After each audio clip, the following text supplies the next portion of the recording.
ইতিহাসের খুবই গুরুত্বপূর্ণ টার্নিং পয়েন্টে জামাত উদ্ভট সব সিদ্ধান্ত নেয়। 47-এর কথা সৌরভ ভাই বললেন, সেই ভূমির মানুষজন চেয়েছে পাকিস্তান হোক, তারা ভারতের পক্ষে ছিলেন। 71-এ এই ভূমির মানুষ স্বাধীন হতে চেয়েছে, তারা পশ্চিম পাকিস্তানের হয়ে শুধু না, তাদের সাথে কোলাবোরেট করে অপরাধ করেছেন। 86-র নির্বাচনে মানুষ মনে করেছে বয়কট করা উচিত, আওয়ামী লীগের সাথে সুরসুর করে তারাও গেলেন। তারপরে ইভেন এই আলাপও আছে, ওদের একটা আন্দোলনকে আমি সঠিক মনে করি, সেটা হচ্ছে তত্ত্বাবধায়ক সরকার আন্দোলন। এটা একটা ভ্যালিড আন্দোলন ছিল। 2008-এর নির্বাচনে বিএনপি না যাওয়ার সিদ্ধান্ত নিয়েছিল, কারণ 2008-এর নির্বাচন নিয়ে বেশ কিছু প্রশ্ন আছে এবং সেখানেও জামাত তাদেরকে জোর করে নিয়ে গেছে। সো 8-এর পর তো বেশ কয়েক বছর গেল, তাদের আরেকটা ভুল করার, ঐতিহাসিক ভুল করার সুযোগ এসছে। তারা সম্ভবত তালিকাটা বাড়াতে যাচ্ছেন। এখন একটা কথা খেয়াল করি, সৌরভ ভাই বলছে নির্বাচনী ভুলের তালিকা, আচ্ছা ভুলের তালিকা, ইচ্ছাকৃত না, এটা করে ফেলেন। নির্বাচনী প্রচারণা হয়, জামাত কিন্তু একটা মারাত্মক ভুল করছে। খেয়াল করি, ও যেভাবে রেটরিকলি সিরিয়াসলি লোয়ার হাউসে প্রপোর্শনাল রিপ্রেজেন্টেশন নিয়ে মাঠে যাচ্ছেন, এটা যদি না হয়, আমাদের দেশের নির্বাচনে কিন্তু আপনি ডিফিটেড হয়ে যখন নির্বাচনে যান, সেটার কিন্তু একটা ভেরি ব্যাড ইম্প্যাক্ট পড়ে। এটা হবে না, আমি একদম ফুল স্টপ দিয়ে বলে দিচ্ছি, এটা হবে না। কিন্তু এটা নিয়ে অনেক বেশি কথা বলে ফেলেছেন, তো এখন আসলে আর ওনারা ফিরেও আসতে পারছেন না।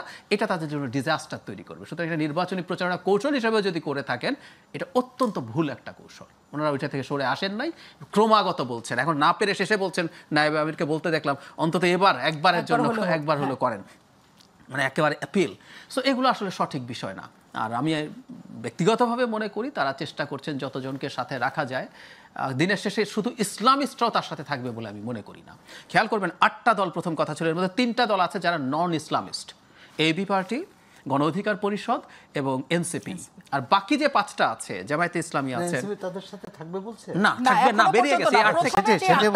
8টার মধ্যে থেকে 3টা অলরেডি নেই। এবং এটা কিন্তু খুব ভাইটাল ছিল, কারণ হলো বাকি সবগুলো যদি একত্র হয়, তখন কিন্তু একটা ইসলামী মোর্চা তৈরি হচ্ছে। শুধু 3টা না, এখনো পর্যন্ত যে কর্মসূচি তারা গ্রহণ করেছে, শুধু ইসলামী আন্দোলন ছাড়া আর বাকি কেউই নাই।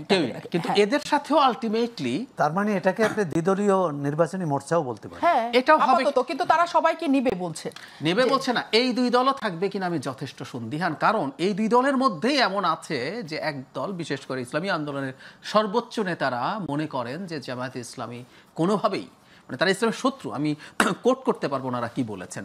সো দিনের শেষে এগুলো কোনোটা হবে বলে আমার কাছে মনে হয় না। আমার সময় শেষ, শুধু ছোট্ট করে যদি ডাক্তার জাহিদ যদি একটা কথা আমাকে বলেন, জামাতে ইসলাম যাই হোক না কেন, আন্দোলনে তারা সেরা, মানে আন্দোলনে সেরা মানে তারা সফল হওয়ার জন্য সর্বোচ্চ পর্যায় পর্যন্ত যায়। বিএনপির যত আন্দোলন আছে, সকল আন্দোলনে জামাতে ইসলামকে পাশে পেয়েছে বলে বিএনপি একটা অনেক বড় শক্তির জায়গায় সবসময়ের জন্য ছিল, সকল সময়ে।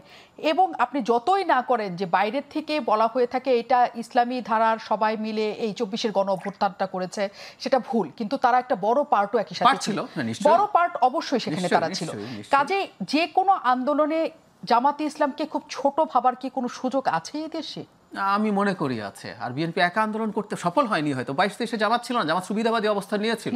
ইভেন 28 অক্টোবরে সেই ঘটনা আমাদের মনে আছে, খুব সুন্দর মতো একটা সমাবেশ করে বাড়ি ফিরে চলে গিয়েছিলেন তারা। আর জামাত কি করতে, আমি একদম খুব সরাসরি বলি, মানে জামাতকে আমরা ওভার এস্টিমেট করি। 2018 সালের নির্বাচন, রাতের ভোটের নির্বাচন, 25 জন জামাতের ক্যান্ডিডেট ছিলেন তো রাতের ভোট ওনারা ঠেকাতে পেরেছিলেন? কিছু ওখানে কি কোথাও কোনো প্রতিবাদ হয়েছিল কি সেটা কি আপনি জানেন? আমি তাহলে পাল্টা প্রশ্ন করছি, আমি কিন্তু ওইখানে যখন তাদেরকে দেয়া হচ্ছে, তখন এই আলাপ ছিল যে তারা তো, ওই যে আপনি যে কথাগুলো বলছেন, এই পারসেপশন যে তারা বিশাল আন্দোলন করতে পারবে, তারা ফাইট করতে পারবে,